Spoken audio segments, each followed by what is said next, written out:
reach in and three. And it's just, I only get like, because you got a ring neck. Oh, for the smaller side. What you want to do is you actually want to tie this on a size Hold on, guys. 20 once you figure out how to do this. 200R, and it's got a bead on the front of it. But basically I'm just going to go through, normally it would have wood duck for just three barbels, tie them on the back for a tail. It's going to take too long to pass it out. So you can either dub it, or what I really like is pheasant tail. You just wrap it around the hook shank and it gives pretty nice body profile. And so the fine wire, what you want to do is you want to tie it in first. Are you going to do two watch for one and then do the second? You can do whatever you guys want. Are we doing a tail or? He was going to do the second. No, I'm not going to put a tail on for this, right? Is this the final Putting the wire in. Yeah. I didn't give you any, Santiago? No, I missed the wire. All right. What I'm going to do is I'm going to tie in the pheasant tail after I tied in my copper wire. You guys are already there? Or you're just watching? You don't tie it facing rear, right? Yeah, what I do is I Tie the tie... copper wire from the front back. Yeah, copper wire's back there. Normally this, you have a tail on it as well. What I'm going to do is I'm going to wrap the pheasant tail forward, or this could be dubbed in if you want to do dubbing.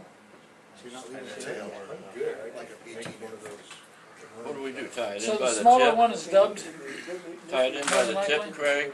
In fact, you know what I did? I used thread. I just put a thread body on it. Pardon? I tied it by the tips and then wrapped them forward.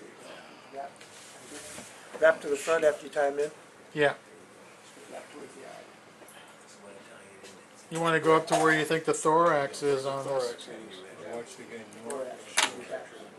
Now what I'm going to do is I'm going to, because this is pheasant tail, I'm going to reverse wrap my fine copper wire.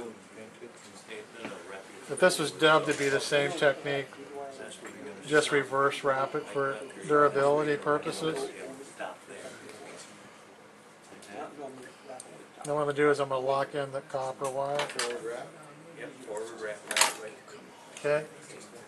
Wrap that away and then keep wrapping. So now you're going to take the buyouts and you're going to tie them in by the tips. Two of them, both of them? Yeah, you want the tips going forward, and you want them on the side of the hook. This is actually going to be part of your wing case. So see how I'm put them on both sides? I split them, and then I can pull them back or whatever. Are the tips out there for like feelers or something? Or? Now I'm going to cut them off or Burn them off or whatever I can do to get rid of them. So, sort of concave Doesn't part matter. out? It doesn't matter. What we're going to do, I'm going to take my foam, I'm going to put a little notch in it so I can tie it in.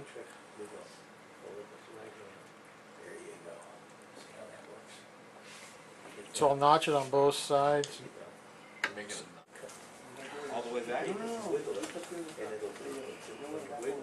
So what you're doing is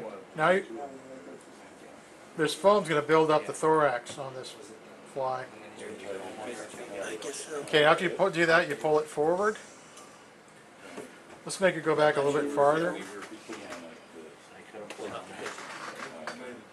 then we're going to pull it forward and then tie this off. Right? With that foam, it'll sink. Yeah. Well, you have a bead on here too, so it's pretty much neutral buoyant. Huh? Oh, you didn't see that? I didn't bring it.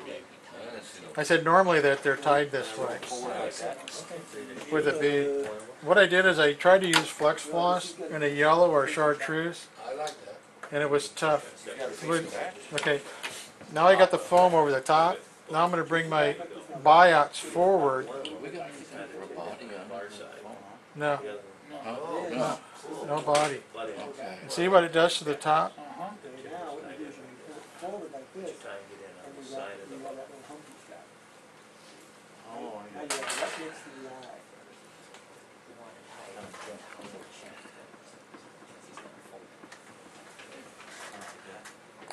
He's got the buyout. And you cut the excess buyouts off, and then you form your head. Cut the excess foam. Yeah, you cut the excess foam off, and you whip finish it, and you're done.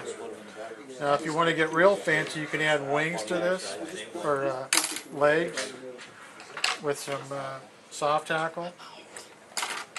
And I had the bag of soft tackle. I didn't bring it with me. But this is the pattern right here, basically.